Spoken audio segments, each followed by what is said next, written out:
Bendiciones. Que Dios bendiga esa amada iglesia tan preciosa. Que Dios bendiga al ministerio de alabanza. Y estoy muy gozosa de estar aquí. Es un privilegio estar aquí. Y sin perder tiempo, quería que abriera conmigo en 2 de Corintios. 2 de Corintios. Glória a Deus, capítulo 12. Aleluia.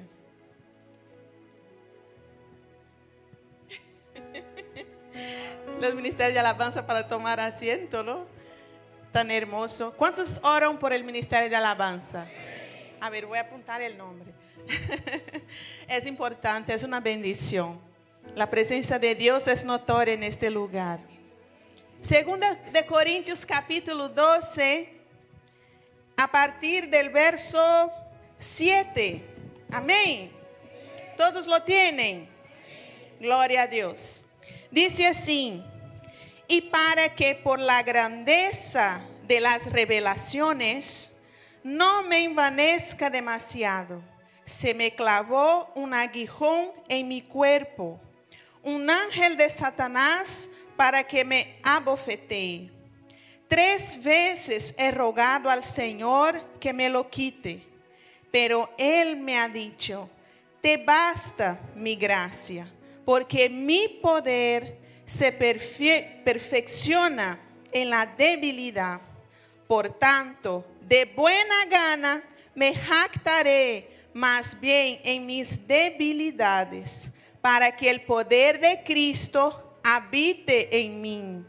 Por eso, por Cristo, me complazco en las debilidades, en los insultos, en las necesidades, en las persecuciones, en las angustias, porque cuando soy débil, entonces soy fuerte. Amén. Puede tomar asiento, alabando al nombre del Señor. Hoy quiero traer un mensaje con el tema Bástate mi gracia. Yo quería traer otro tema, pero más adelante vosotros entenderán por qué he cambiado de tema. Pero yo lo que quiero hablar es sobre muchas veces cuando lo que esperamos no nos llega, cuando lo que pedimos no nos es atendido, o cuando el milagro que esperamos y anhelamos no sucede. Pablo tenía un aguijón en la carne que no nos esclarece muy bien. Hay varias teorías sobre ese aguijón, de lo que podría ser. Podría ser la persecución que él sufría, podría ser una enfermedad supuestamente en sus ojos, podría ser varias cosas, pero no hay nada claro. Pero lo que yo entiendo es que fue a propósito, no dejaros muy claro de lo que se trataba, porque podemos coger este ejemplo para muchas cosas en nuestra vida. Para Pablo era algo humillante, porque él dice que era como si Satanás le abofeteara. Y que una persona sea abofeteada es humillante, ¿sí o no? Y eso pasaba constantemente. No fue un episodio que sucedió. Él sufría de algo. Hay una traducción en la Biblia que él dice así: padezco algo muy grave. Entonces lo que puedo imaginar es que este algo le molestaba constantemente, para que Pablo orara a Dios y le pidiera 3 veces para quitarle ese sufrimiento. Era porque era algo realmente molesto. Si Pablo oró 3 veces, imagina nosotros. Cuando algo nos molesta, ¿cuántas veces no pedimos a Dios para que nos quite? Sea cual sea el sufrimiento, sea cual sea el dolor, sea cual sea la dificultad, estamos siempre orando y buscando de Dios que nos livre de ese sufrimiento, ¿sí o no? ¿Y por qué muchas veces nuestra oración no es contestada? Porque muchas veces ese sufrimiento no nos es quitado. ¿Será que somos capaces de lidiar con el no de Dios? ¿Cómo es que usted está lidiando con el no de Dios? Porque a veces nos hacemos de desentendido. Estamos queriendo que Dios nos libre de algo y que muchas veces usted sabe que todavía quizás no es el momento, no es la hora. Todavía hay experiencias por vivir, todavía hay que madurar un poquito más. Todavía hay que entender el propósito de lo que usted está buscando. Entonces, ¿qué hacemos nosotros? No queremos esperar pasar por esas experiencias. Queremos vivir ya el milagro. Queremos que nos suceda de inmediato. Nosotros vivimos en un mundo inmediatista. Queremos todo para allá. Cada vez más las cosas nos cuestan menos. Cada vez más, por ejemplo, con la tecnología, llegamos más rápido a cualquier sitio. El mensaje llega de inmediato. Cuando antiguamente enviábamos una carta y teníamos que esperar a veces hasta meses para que este mensaje llegara. Pero hoy no. Y nosotros nos vamos adaptando a esa inmediatez. Queremos todo para allá. Pero hay momentos que nosotros no tenemos que esperar. Simplemente no va a llegar. Simplemente la respuesta de Dios es: no, hijo. Eso no te lo voy a quitar. Pablo decía que lo que él sentía era de verdad para hacerle sufrir. Porque la traducción de lenguaje actualizado decía: era para hacerme sufrir. O sea, no era que estuviera ahí algo que le molestaba, que él sabía que estaba ahí, pero él podría seguir su vida normalmente. Él sufría con aquello. Pero ¿qué fue lo que Dios le contestó? Después de pedir y pedir a Dios, ¿qué dijo Dios? Mi gracia te basta. En otra traducción dice: mi amor es todo lo que necesitas. ¿Y por qué el Señor contestó eso a Pablo? ¿Por qué solamente la gracia de Dios bastaba?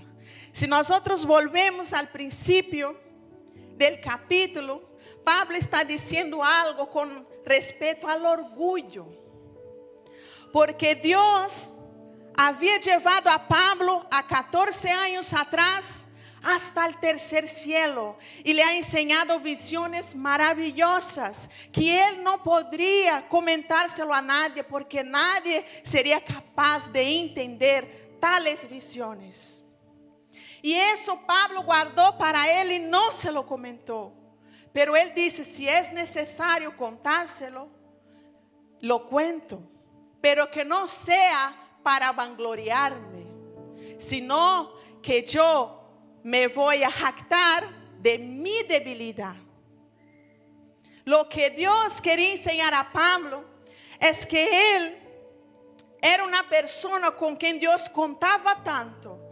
Tenía tanta libertad de hablar con él, de usarlo para conquistar vidas, para mostrar visiones, para hablarle así tan íntimamente, que Pablo corría un peligro de ensoberbecerse por lo mucho que Dios contaba con él, por lo mucho que Dios estaba haciendo en su vida.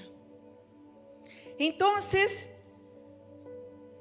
yo creo que Dios estaba como celoso por Pablo. Quería cuidarlo de tal manera que no pudiera pasarle nada que pudiera traer orgullo a su corazón. ¿Por qué? Un corazón orgulloso, Dios no lo puede usar. Un corazón ensoberbecido, Dios no puede trabajar. Y nosotros sabemos que Dios abomina el orgullo y la soberbia. ¿Qué pasó con Satanás? ¿Qué pasó con Lucifer? Al querer la gloria para él, Dios no lo soportó. Él soporta muchas cosas, pero hay algo que él abomina, que es el orgullo en el corazón. Y él no quería que eso pasara con Pablo, porque Pablo era una bomba en sus manos para conquistar a los gentiles. Y así somos nosotros. Dios cuenta con cada uno de los que están aquí. Y Dios tiene algo especial en la vida de cada uno que está aquí. Y habrá muchas cosas en su vida que Él no lo va a quitar, porque Él quiere preservarte en su presencia. Entonces hoy lo que Dios está buscando para nosotros es, Él nos pregunta, ¿cuál es tu aguijón? Yo te pregunto, ¿cuál es tu aguijón? ¿Será que tu aguijón es la soledad? ¿Será que muchas veces estamos en un país donde estamos solos y echamos tanto de menos a nuestra familia, sí o no? Pero estamos pagando un precio, ¿verdad? Porque sabemos que no estamos aquí solo por una vida mejor. Estamos aquí porque Dios nos ha traído aquí. Y Él tiene un propósito con nosotros aquí en este lugar. Y por este propósito es que nosotros nos aferramos y aguantamos y soportamos la soledad.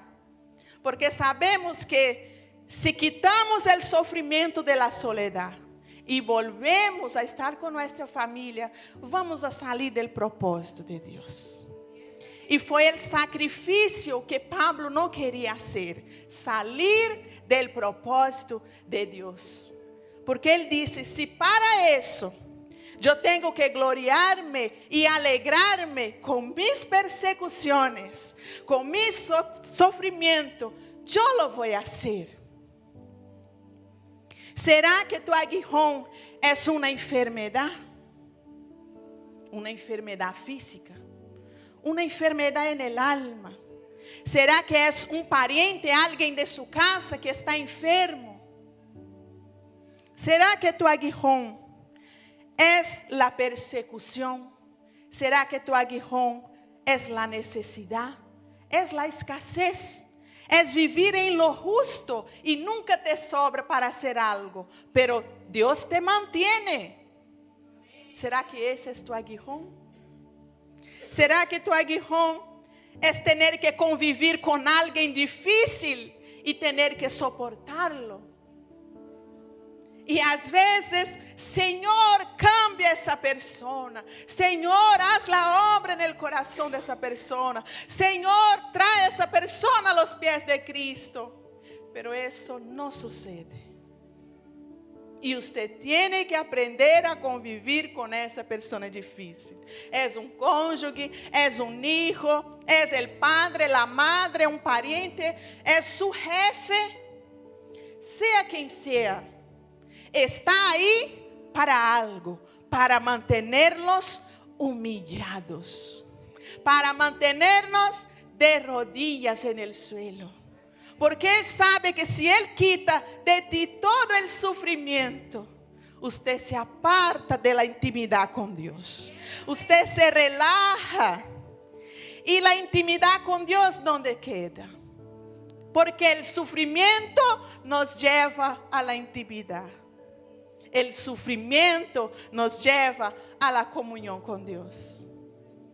Entonces hoy lo que usted tiene que pensar es, ¿cuál es mi aguijón? Y lo que usted tiene que hacer es abrazar su sufrimiento. Pero Poliana, ¿cómo es eso? Que voy a abrazar mi sufrimiento. Yo siempre digo eso a las personas, abraza su sufrimiento. No es que usted tiene que aceptar, porque hay cosas que son momentáneas. Há sofrimentos que não são algo permanente, é apenas um lugar de passagem. Pero usted tiene que passar por este lugar, assim como Pablo lo ha hecho. Si tengo que alegrarme, así lo haré. Y él dice, me alegro de ser débil. Me alegro de mis persecuciones. Me alegro de mi soledad. ¿Usted es capaz de decir eso? Me alegro con mi escasez. Me alegro por mi hermano difícil que tengo que soportar. Me alegro por la tribulación que paso cada día.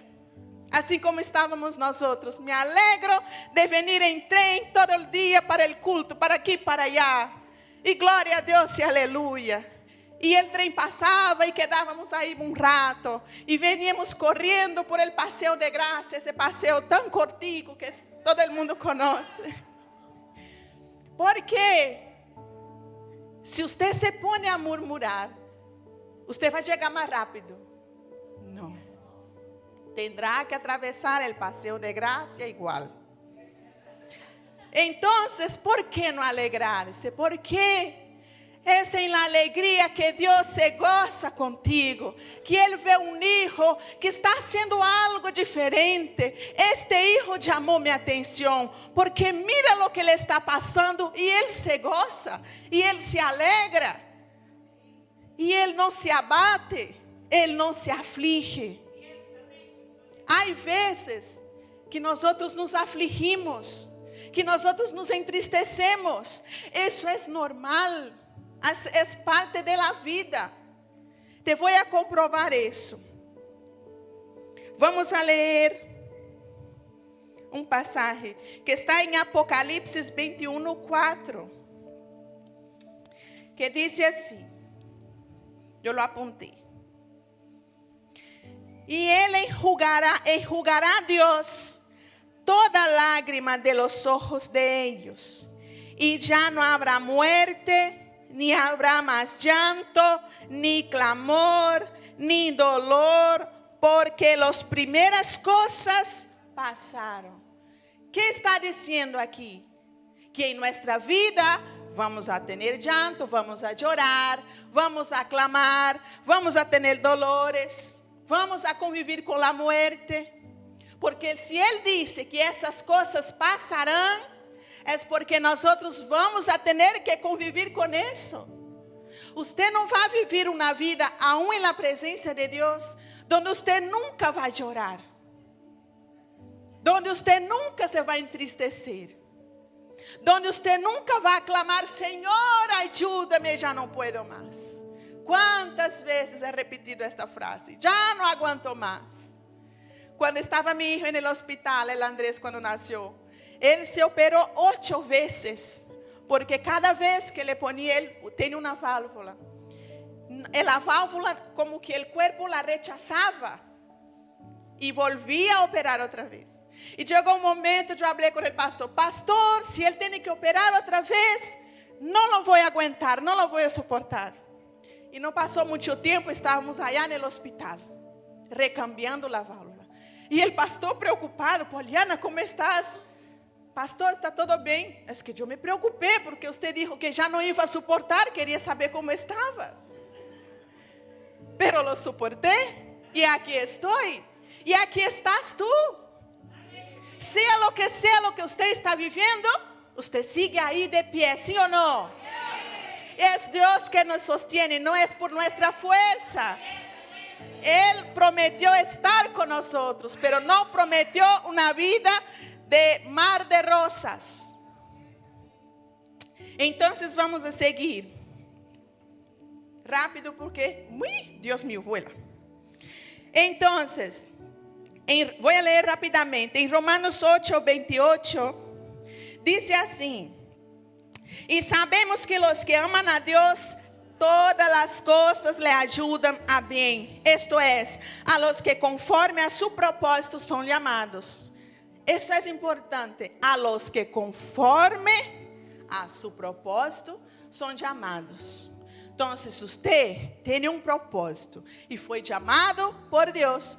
Todas as coisas lhe cooperam para bem. Resumindo, ¿qué quiere decir? Que el sufrimiento es para su bien. ¿Sí o no? Esa es la interpretación, ¿sí o no? Ahora en Santiago 1:12 dice así.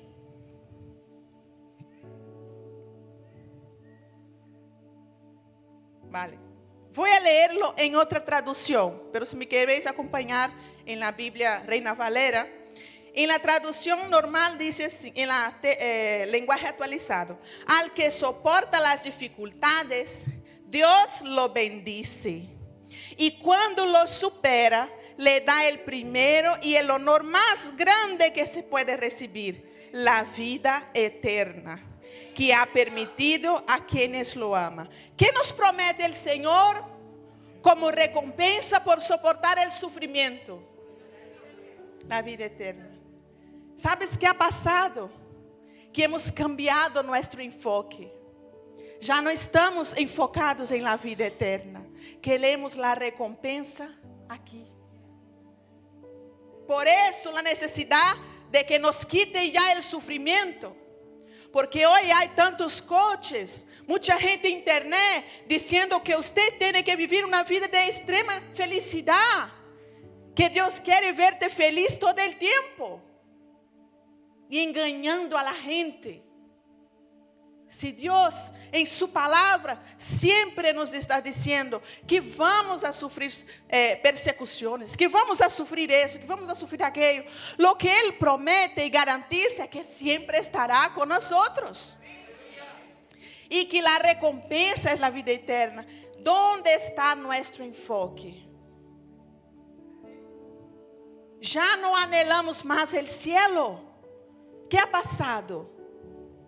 ¿Qué es lo que usted está anhelando? Somos hijos de Dios. El Señor nos llamó con la promesa de ¿qué?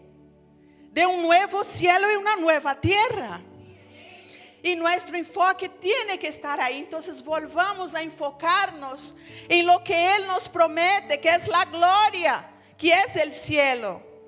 Dejemos de enfocar en una recompensa inmediata.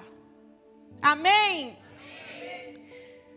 En 1 Pedro 5:10 dice: mas el Dios de toda gracia, que nos llamó a su gloria eterna en Jesucristo, después de que hayáis padecido un poco de tiempo, Él mismo os perfeccione, afirme, fortalezca y establezca. Y aquí hay una promesa de que Él nos restaurará, de que Él nos sostendrá y de que Él nos fortalecerá. Amén. Entonces, si usted ya siente que no tiene más fuerzas, recurre a la palabra. Señor, tu palabra me ha prometido que tú me ibas a restaurar, que tú me ibas a sostener y que tú me ibas a fortalecer. Así dice: fortaleceré las rodillas débiles.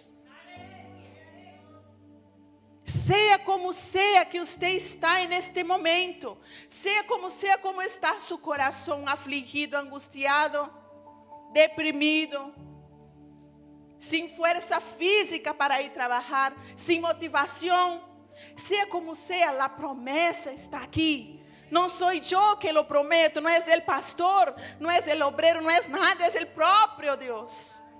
Solo tenemos que recurrir a su palabra y volver a enfocar en la vida eterna que Él nos da. Entonces, para finalizar, quiero leer Filipenses 1:21 y termino. Muy cortito, pero directo. Porque para mí el vivir es Cristo y el morir es ganancia. Para mí, el vivir es Cristo. Si usted lee el pasaje, Pablo dice: yo no sé cuál escoger, si quedar vivo o si me voy con Cristo. Si quedo vivo, gloria a Dios. Si me voy con Él, para mí es ganancia, porque me voy con Cristo. No sé cuál elegir. Assim dice Él. ¿Será que podemos buscar un poco de esa alegría? Yo estaba hablando eso porque hago unas lives por Instagram y estoy hablando de los frutos del Espíritu. Y para pasar nuestra vida en sufrimiento, dificultad, la importancia que hay el gozo, la alegría y tener paz. Y si usted ve el comportamiento de Pablo ante todo lo que le pasaba, usted se empieza a reír. ¿Cómo puede decir esas palabras tan positivas? Usted es consciente de lo que Pablo sufrió. Porque às vezes leemos, vale, le azotaron, pasó su vida en la cárcel, pasó eso, bueno. Pero usted se puede imaginar que es vivir tamanho sufrimiento y que fuera tan positivo, tan lleno de esperanza, tan lleno de gozo, tan lleno de paz. E às vezes, eu entendo que às vezes não nos sale coisas positivas quando estamos aí abaixo. Às vezes que você, mira, nem me hable, hoje não estou para falar, nem para reír, nem para broma, nem para nada. Eu entendo que há coisas que nos sucedem que nos levam a ter assim, pero permita-se viver um momento assim, pero não permaneça nesse estado. Eu sempre digo isso, mira, você se deve permitir um dia triste, um dia apagado, um dia desanimado, pero não permaneça aí. En el outro dia já te levanta com as forças renovadas, porque nós somos de carne e hueso. Pero nosotros somos cristianos y creemos en un Dios que puede todas las cosas. Él no nos quiere ver que permanezcamos así. Amén. Entonces, el tema que yo iba a hacer, poneros de pie, porque ya voy a terminar. Yo hablé con mi marido. Yo quiero poner el tema así: no habrá milagros. Como que en un culto de victoria chego com um tema, não haverá milagre.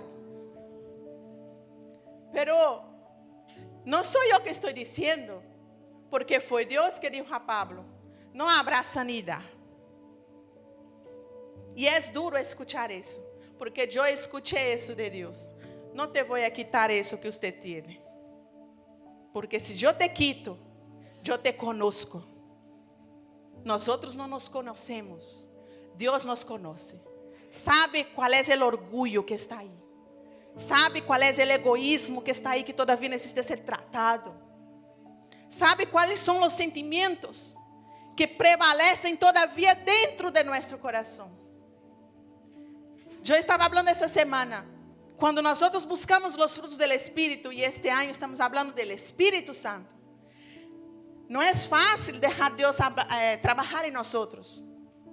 Não é fácil trabalhar nosso caráter, porque se você permite que Deus entre a seu coração, Ele vai entrar, pero Ele vai entrar allá em aquela habitação, onde há coisas escondidas que estão bem cerradas, com candado e todo, que você não quer sacar, pero está aí.